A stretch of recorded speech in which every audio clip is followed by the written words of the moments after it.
พี่น้องห้วยข่อยเคยได้ยินแต่นิทานโจรกระจอกลักน้ำมันหมูอันนี้โจรกระจอกมันว่าฮอดเสียฮอดผ้ามาโพดโพบักโม่บักแตงมือบักโตนแท้เอ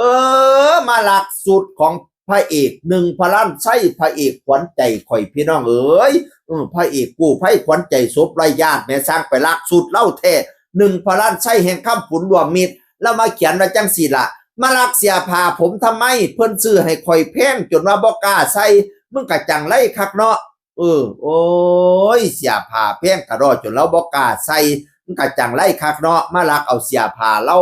มาลักเอาเสียผ้าพระเอกดึงพระล้านใส่พี่น้องเอ้ยโอ้ยตะลิโจนแต่ว่าบ่ทันได้ใส่สำบ่กล้าใส่ย้อนว่ามันแพงบักอันนี้มันจังไรใจไฟใหม่มาแท้ไหนมันลักหาดูดเขาลักสูตรเขานี่แหมมาสัวซาดนั้นมาก่อนคักแท้ทาง FC ก็มาเป็นกำลังใจให้ผู้ลางคนก็ว่าบ่เป็นหยังหรอกถือสว่าท่านมันพระวานั่นน่ะผู้ลังก้นก็ว่าผู้ใดมาจังไรไฟใหม่คักแท้จัดมันถ้าไปจัดการมันทำแม่จะไปท่านมันนี่จัดการโนด่ามันแหลกๆโลดมาสวาคักแท้รักผู้ใดบ่รักมารักของพระเอกหนึ่งพระล้านใช่พระเอกใจบุญสุนทานพระเอกอันกู้ภัยขวัญใจศพและญาติคุณน่ะพี่น้องเอ๋ยรูปรอรูปทางดังก้มเสียงดีพร้อม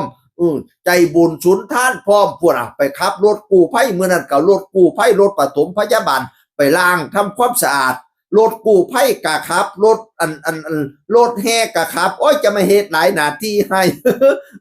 บัดท้ายคลิปกับหลานเพิ่นก็ตลกโบก5ดีตัวค่ายเกียรติดีใส่สูทเพชรก็รอคือสิตายนี่พระเอกดึงพระรัตน์ใส่สูทขึ้นเวทีก็รอคือสิตายนี่สูตรรอๆเนี่ยบ่เอามาใส่สละบ่เอามาใส่ว่าตายตั้งแต่แพงเห็นบ่เขาลักไปใส่ฟอมเขาลักไปใส่ซ้ำบักลักนั่นไปกับมันเป็นผู้ใดมาจังไรไฟใหม่คักแต่หือยาเด้ออย่าข่อยเว้าแยงแซงเว้นเด้ออย่าข่อยได้สาบส่งเด้อนิสัยบ่ดีเอามาคืนเขาทำแม่เสียมึงบ่มีสติบ่ฮู้จักความซื่อเอาสติไปหารักของผู้อื่นชัวซ่านนำมาก่อนเจ็ดไม่ได้พระเอกหนึ่งพระล้านไส้ก่อนสร้างเป็นแท้เนาะเฮ้ยนั่นละเอามาฝากอย่าไปหาหลักของเราเป็นพุทธะพี่น้องเอ่ยเงินได้มาหน้าเวทีบางส่วนเราไปซื้อยาไปซื้อเตียงปฐมพยาบาลไปหาซอยเหลือผู้ป่วยกว่าไปซอยเหลือผู้ตกทุกข์ได้ยากคุณน่ะล่างมือบ่ได้ขึ้นห้านขึ้นเวทีก็ไปหาเฮ็ดหน้าที่กู้ภัยกว่าเราตะหักคือสิตายนี่มาหาหลักของเราได้ลงคอนิสัยนั่นน่ะเสียงอื่นคนเก่าเว้าสู่ฟังสวัสดีครับสวัสดีครับ